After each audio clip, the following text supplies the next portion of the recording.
காலை வணக்கம். ஓம் நம சிவாயா, ஓம் நம சிவாயா, ஓம் நம சிவாயா.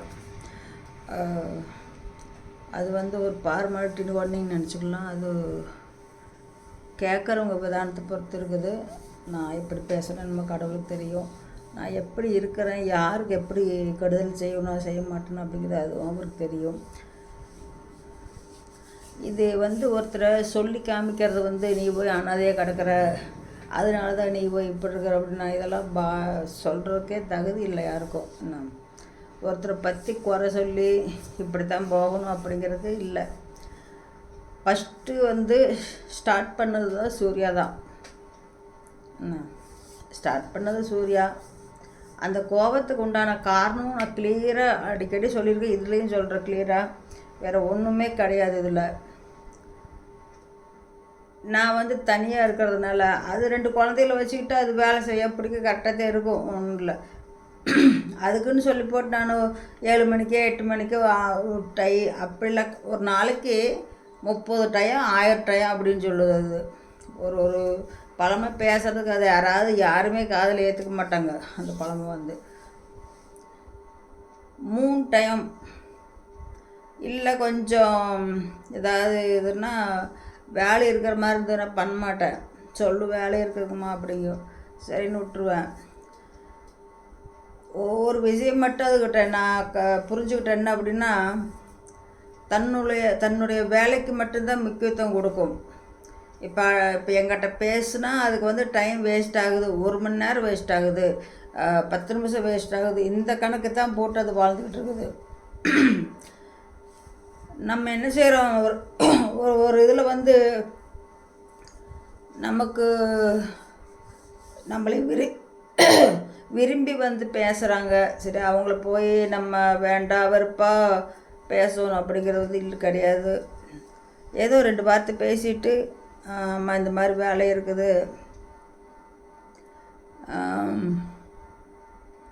எனக்கு வேலை இருக்குதும்மா, நீங்கள் அப்புறமா கால் பண்ணுங்க அப்படின்னு தான் சொல்லலாம். அதெல்லாம் எதுவும் சொல்லாது. எடுத்து பேசிவிட்டு அம்மா இருங்க பாத்ரூம் போகிறது அப்படிங்க, அப்போ தான் அப்படிங்க. அதுக்கப்புறம் அம்மா இருங்க தம்பி பாத்ரூம் போயிட்டான் அப்படிங்கும். உடனே என்னங்க அம்மா எங்கள் அம்மா கால் பண்ணுது அப்படிங்கும். இல்லைன்னா அப்புறம் அதுக்கப்புறம் என்ன சொல்லுவோம், எப்போ கால் பண்ணாலும் இந்த ஒரு இதை சொல்லிட்டு வைக்கும். கஸ்டமர் கூப்பிட்றாங்க, இந்த பேக்ரவுண்ட் வேலை யூடியூப்பில் இருக்கும்ல, அந்த வேலைக்காக கூப்பிட்றாங்க. அது 2-3 நாளாக கூப்பிட்றாங்க. ரொம்ப கோபமாயிருவாங்கம்மா, நீங்கள் கட் பண்ணியிருக்கு, நான் எடுத்து பண்ணுறேங்க. எப்போ கூப்பிட்டாலும் இது தான் சொல்லும்.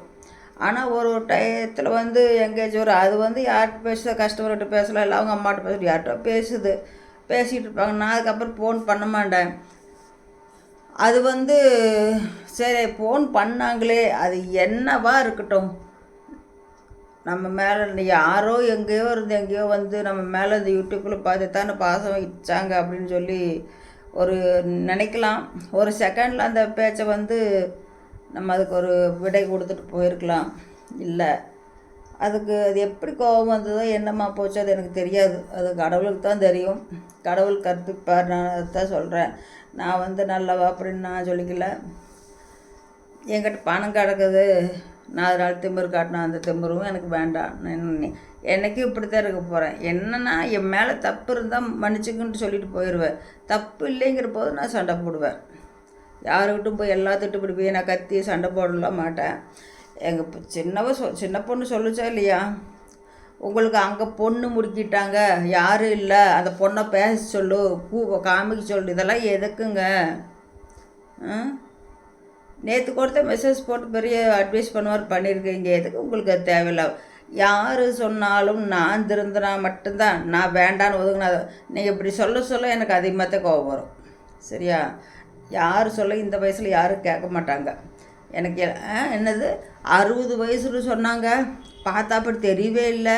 சும்மா வயசு எச்சா சொல்லிட்டு சிம்பத்தி கிரியேட் பண்ணுறாங்க. ஏம்மா முத்துநாதன், உங்கள் பேர் என்னம்மா எனக்கு தெரியாது, உங்கள் ஐடி அதுதான் சொல்ல தெரியும், முத்துநாதன். நீங்கள் எப்படி கண்டுபிடிச்சிங்க வயசு கம்மியான வயசு இவங்க எச்சா சொல்லிக்கிட்டு இருக்காங்கண்ணா? நீங்கள் ஏதாவது ஒரு 5 லட்சம் 10 லட்சம் எனக்கு போட்டு விட்டிங்களா, வயசாகிடுச்சு, ஐயோ மாத்திரைக்கெல்லாம் வழி இல்லை அப்படின்ட்டு? ஒரு விஷயம் நல்லா புரிஞ்சுக்க, ஃபஸ்ட்டு செட்டில் விட்டுருங்க, அது போயிடுச்சு. அது நான் மொபைல் ரீசெட் பண்ணால் அதில் அது போச்சு வரல, அப்படி முடிஞ்சிருச்சு. அது நிறைய டைம் போட்டு போட்டு எடுத்தது லாக் ஆகிடுச்சு. அது போகட்டும். 2வது சேனல் உருவாக்கி 2.5 மாதம் கூட ஆகலை. நான் 875 அவ்வளோ வாட்ச் ஹவர்ஸ் கொண்டு வந்திருந்தேன். அதிகமாக யார் சூர்யா 2 நாள் போட்ட அப்படி. அதுக்குள்ளாமா என்னால் போட முடியல, எல்லோரும் கேட்குறாங்க, அதனை நீ அவங்களுக்கு மட்டும் போட்டு தர்றேன் எனக்கு இல்லையா அப்படின்னு. அப்போ கூட நான் சொன்னேன், அவங்க நிறையா ஹெல்ப் பண்ணியிருக்காங்க அம்மா. யூடியூப்பில் யார் ஹெல்ப் பண்ணாங்களோன்னு என்னம்மா கொஞ்சம் கொஞ்சம் தாம்மா, நீங்கள் மட்டும்தாம்மா இப்படி பண்ணியிருக்கிறீங்கன்னு சொன்னியா இல்லையா சூர்யா? இன்றைக்கி வேணால் மாற்றிக்கிட்டு பேசல, கடவுளுக்கு தெரியும் நான் பொய் பேசி பண்ண மாட்டேன். அதனால தான் இப்படி கத்துறது, சரிம்மா? சத்தியமாக நான் பொய் பேசி மனசார சொல்கிறேன், சிவன் மேலே சத்தியமாக சொல்கிறேன், நான் பொய் பேசி எதையுமே நான் சொல்லலை இது வரைக்கும். ஏன்னா பொய் பேசணும்னு வச்சுக்கினக்கு இந்த நேரத்தில் நான் சொல்லிட்டு போயிடலாம், அடுத்து என்ன வரும்? அந்த வார்த்தை கரெக்டாக வராது நமக்கு, வேறு ஏதோ வளர வேண்டியது வரும். அப்போ அது வளரணும்னா தெரியும். அதெல்லாம் வேண்டாம், எனக்கு பொய்யே வேண்டாம், ஒன்றும் வேண்டாம். சில இதில் கண்டென்ட்டுக்காக இப்படித்தான் அப்படின்ட்டு போய் பேசித்தான் போட்டிருக்குது, அது எனக்கு தெரியும். நான் யார்கிட்டையும் சொல்லலையே, நீ கட்டுறத நான் எதுக்கு வெளியே சொல்கிறேன்? எங்கள் பெரிய பொண்ணு வீட்டுக்கு போனாமா, வெளியே முடுக்கு ஏதாவது வீட்டு கதவுக்கிட்ட போனால் அடுத்தவங்களே யாராவது சண்டைக்காரங்கிட்டவே போனால் கூட தண்ணி கொடுப்பாங்க. அது எப்படி புள்ள அப்படி வீட்டுக்கு போய் வேணான்னு முடிக்க விட்டுரும். நான் அன்னைக்கு யூடியூப்பில் வர்றது பிடிக்கல. அன்றைக்கி எங்கள் சித்தப்பாவை பார்க்க போயிருந்தேன். அதனால என்னுடைய நம்பர் பிளாக் பண்ணிவிட்டு எங்கள் பெரிய பொண்ணு போச்சு. யூடியூப்பில் மூஞ்சி காட்டி போட வேண்டாம், கோலம் வேணால் போடுங்க, இதுதான் அவங்க சொன்னது. எனக்கு என்ன கோலம் போட்டு போட்டு இதாகிடுச்சு. சரி நம்ம அந்த மாதிரி பேசி லைவுக்கு இது போடலாம் அப்படிங்கிற ஒரு மெண்டாலிட்டி நான் வந்தது. அங்கே ஊரில் எங்கள் சித்தப்பாவை பார்க்க போயிட்டு எனக்கு கோர்ட்டு வேலையாக இருந்துச்சு, அங்கே போயிருந்தேன். எங்கள் சித்தப்பா கிட்ட இருந்துட்டு சொன்னேன், நான் இந்த மாதிரி தேவி அவங்க வீட்டுக்கு போயிட்டு போகிறேன் அப்படின்றதுக்கு. அங்கே போறியாக்கு, சரி போயிட்டு போ அப்படின்னாங்க எங்கள் சித்தப்பா. அப்புறம் அதுக்கப்புறம் கொஞ்ச நேரத்தில் சின்ன பொண்ணு ஃபோன் பண்ணாமல் அங்கெல்லாம் போக வேண்டாம், அக்கா போனால் ஏதாவது திட்ட மாட்டாங்க, எங்கள் மருமக வேணால் ஏதாவது சொல்லலாம், எங்கள் பொண்ணுக்கெலாம் திட்டாது, அவர் வேணால் ஏதாவது சொல்லலாம் அப்படின்ட்டு. எதுக்கு அந்த பிரச்சனை? யாராக இருந்தாலும் அந்த பிரச்சனை வரும் அப்படிங்கிற போது அவங்களுக்கு எதுக்கு நம்மளால் கொண்டு பிரச்சனை அவங்களுக்கு துணிக்கணும்? வேண்டாம் அப்படின்ச்சு. சரி நான் வந்துட்டேன், அவ்வளோதான் அங்கே நடந்தது. அப்படியே போயிடுவோம்மா சொல்லு. இப்போ உங்கள் வீட்டில் சண்டை வரலையா? அவங்க அம்மாவும் பேசுவாங்க, அடுத்தவங்க பேசுவாங்க, சண்டைன்னு பொய் பண்ணியே பேசி போடுற. நீங்கள் எல்லோரும் தான் போகிறீங்க வர்றீங்க, அது பண்ணுறீங்க இது பண்ணுறீங்க, அது சிம்பத்தி கிரியேட் பண்ணலையா நீயே? எதுக்குப்பா இல்லாத ஒரு மன உளைச்சி? நான் அதுக்கெல்லாம் கொஞ்சம் கூட வருத்தப்படல. ஏன்னா அது உண்மை என்னன்னு எனக்கு தெரியும், நான் விட்டுட்டேன். ஐயோ என் பிள்ளை சொல்கிறாங்களே அப்படிலாம் இல்லை. சின்ன பொண்ணை கூட்டி வந்து பேச சொல்லு, ஃபோனில் பேச சொல்லு, முத்துனாதான். உங்களுக்கு அது தேவையில்லை. உங்களுக்கு எதுக்கு அது? கூட்டி வந்து பேச சொல்லு, இவங்க இங்கே வந்திருக்காங்க, அது உங்களுக்கு தேவையா? நான் எங்கே இருந்தேன், எங்கள் ஃபேமிலி ஏன் இஷ்டம், நான் எங்கே வேணாலும் இருப்பேன். எங்கள் வீட்டில் நீ எல்லாவோ ஏதோ சொல்கிறாங்க இருக்கிறாங்க, நாங்கள் போய்க்கிறோம், உங்களுக்கு எதுக்கு? 60 வருஷம் இல்லைன்னா நீ 20 வருஷம் சொல்லிட்டா சொல்லுங்கள். 60 வருஷம் இல்லையாம்மா? நீங்கள் தான் எங்கள் அம்மாவுக்கு பேர் காலம் பார்த்தல விட்டு வந்திருக்கீங்க. 60 வருஷம் இல்லை. எங்கள் சர்க்கிளில் எங்கள் அம்மா லாஸ்ட்டு வரைக்கும் வயசானவங்க மாதிரி தோற்றம் தெரியவே இல்லை. அப்படி தானாங்க எங்கள் அப்பாவும் அப்படித்தான். அப்பா ஏன் அப்படின்னா அத்தை மகளும் மாமன் மகனும் கட்டிக்கிட்டாங்க, அவங்க சொந்தத்துலேயே கல்யாணம் பண்ணி வச்சதுனால அந்த சர்க்குலேஸ்க்கு நான் சொல்கிறேன். இப்போ எங்கள் சித்தப்பா இருக்கார், ஒரு முடி நரைக்கல அவருக்கு. அந்த ஒரு வீடியோவில் பார்த்துருப்பீங்க, ஒரு வீடியோ போட்டிருப்பேன் அந்த சேனலில், அதை பார்த்துருப்பீங்க. ஒரு முடி கூட நரைக்காமல் இருக்கிறார் அப்படியே. நான் எதுக்கு அதை சொல்கிறேன்னா, ஒருத்தர் ஒர்க்கு ஒரு மாதிரி இருக்கும் அப்படின்னு இருக்கார். இன்னொன்று சின்ன வயசு மாதிரியே தான் இருப்பார், பார்த்தா வயசான மாதிரிலாம் அந்த தோற்றம் எடுத்து காட்டாது. அதனால் அது ஒருத்தருக்கு ஒப்பட்டு இருக்கும். நீங்கள் அதை நினச்சிக்கிட்டு ஏன் நரைக்கலைன்னா நாங்கள் வயசானவங்க மாதிரி இருக்காங்க அப்படின்னா நாங்கள் கள்ளக்கோட்டுக்கு மூஞ்சி ஊற்றிக்க முடியாது உங்களுக்காக. இனிமேல் என்னுடைய தோற்றத்தை பற்றியோ என்னுடைய என்னுடைய வாழ்க்கையை பற்றியோ எங்கள் ஃபேமிலியை பற்றி ஏதாவது பேசுனீங்கன்னா கண்டிப்பாக நான் கொடுப்பேன். இது வேண்டான்னு எங்கள் பொண்ணு சொன்னதுனால அப்படின்னு விட்டுட்டு நான் சரி வேண்டாம் போகட்டும் அப்படின்ட்டு. இன்னொன்று நான் யோசித்தேன், கொண்டு கேஸ் கொடுக்குறது எவ்வளோ நேரம் ஆகாது, கொண்டு கொடுத்துட்டு வந்துடுவேன். அந்த குழந்தைங்க 2 தவிக்கும், யார் பார்ப்பாங்க? அது ஒரு 10 நாளாவது போயிருந்தாலும் கஷ்டம் தானே, வேண்டாம். நான் அதனால் பண்ணலை. லாயர்கிட்ட பேசுனதெல்லாம் உண்மைதான், லாயர் சூர்யாவுக்கு ஃபோன் பண்ணதும் உண்மைதான். ஆனால் அவர் வந்து இப்படி இப்படி இந்த மாதிரி இருந்துக்கோங்கம்மா, எதுக்கு வீண் பிரச்சனை, அது வான் பண்ணுறதுக்காக தான் சொல்கிறார், வேறு எதுவும் இல்லை. சூர்யா கொண்டு ஒரு இடத்துல நிறுத்தி நான் பழி வாங்கி அந்த எண்ணமே வேண்டாம் சாமி, அதெல்லாம் நம்ம செய்யக்கூடாது. கடவுள் செய்கிற வேலையை நம்ம போய் செய்யணும் சொல்லுங்கள், அதெல்லாம் நம்ம பண்ணக்கூடாது. அந்த ஒரு கண்டிஷன் போயிடுச்சு. அது எங்கேயோ வேலை வாங்கியிருக்கிட்டு எங்கேயோ பழகிட்டு நல்லதாக இருக்கணும், நல்லா வாழட்டும். ஏன்னா அது வெளியில் வந்து ஒரு நேரம் அழுதே சொல்லி சாதிக்கும். நீ என்ன கண்டென்ட் போட்டு அழுதாத்தாம நல்லா பார்க்குறாங்கோ, ஒரு ட்ரை இப்படி சொல்லியிருக்குது. இன்னி அந்த சேனல் எந்த விதமாக கொண்டு ரன் பண்ணும், அதுக்கு 2 வழி இருக்கும் தெரியும். அந்த கம்பெனிக்கார இப்படி ஆகிட்டேன், இந்த கம்பெனிக்கார இப்படி ஆகிட்டேன், நின்றுட்டேன். எங்கிட்டோ பண்ணு சாமி, நீ எங்கேயோ பண்ணு, நல்லா இரு, நான் வேண்டாம்ல இதுக்கு சொல்லலை. நான் வந்து உனக்கு இந்த இன்னொருத்தருக்கான் பாரு போலீஸ் சர்வீஸு, அவனுக்கு ரொம்ப ஓவரத்தான் இருக்குது.